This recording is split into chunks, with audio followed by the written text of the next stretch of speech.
All right, I'd like to invite our next speaker.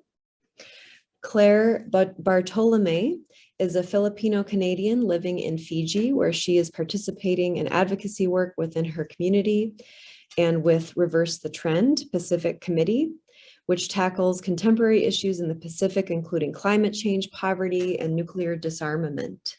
So welcome, Claire. Thanks so much for being here today. Yeah. So thank you so much, Eileen, for that. Hello, everyone. My name is Claire, and I will be presenting RTT Pacific Statement on Nuclear Dumping. So representatives from Reverse the Trend Pacific Committee, activists, elders, and leaders from the Blue Pacific met on August 26, 2021 for an open, honest, and intergenerational debate on the Blue Pacific nuclear dumping crisis. So representatives from the Pacific community stressed the importance of the Blue Pacific Ocean in bringing our Sea of Islands and people together. The Blue Pacific Ocean shapes and influences our different cultures, identities, and livelihoods. As a result, in order to secure our full enjoyment of our human rights, we must protect our ocean from tainted effluent.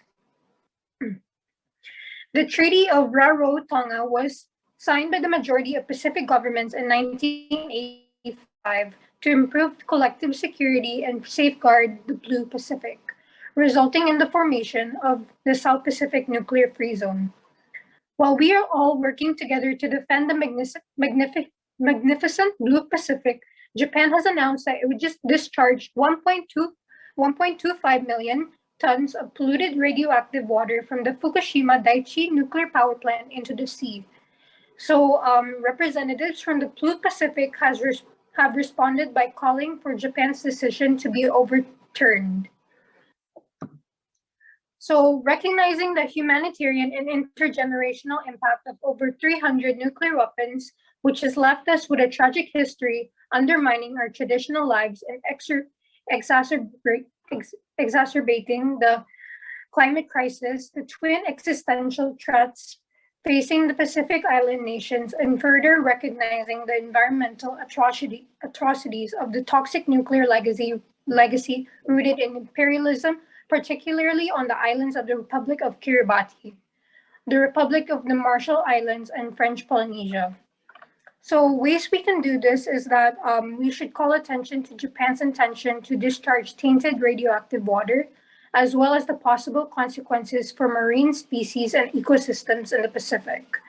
In this context, we would like to point out that scientific research suggests that polluted water from Japan may include radioactive carbon-14 and other radioactive isotopes, which might endanger the marine ecosystem and Pacific communities. So we should also express our dissatisfaction with the numerous industrialized nations which have lightly ignored the looming dangers that continue to afflict our Pacific area. We should also remind global leaders about the need to shift their priorities and embrace a multilateral approach in international security and peace affairs. And we should also encourage the international community to give Pacific children a seat at the table, therefore elevating their voices. To address the disastrous implications of nuclear pollution on Pacific people and their futures, the international community must recognize the necessity of amplifying and strengthening Pacific youth voices. We, as representatives of Reverse the Trend Pacific Committee, are resolved to continue our efforts to maintain a peaceful and sustainable Blue Pacific. We will persevere in our fight against nuclear injustices and defend our great ocean. Thank you.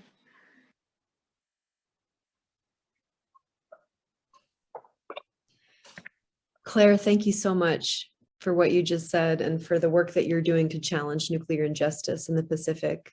I think what you're speaking to is the ways in which all of these issues are interconnected. When the Japanese government decides to dump radioactive water in the ocean, it impacts you and your communities. Thank you so much.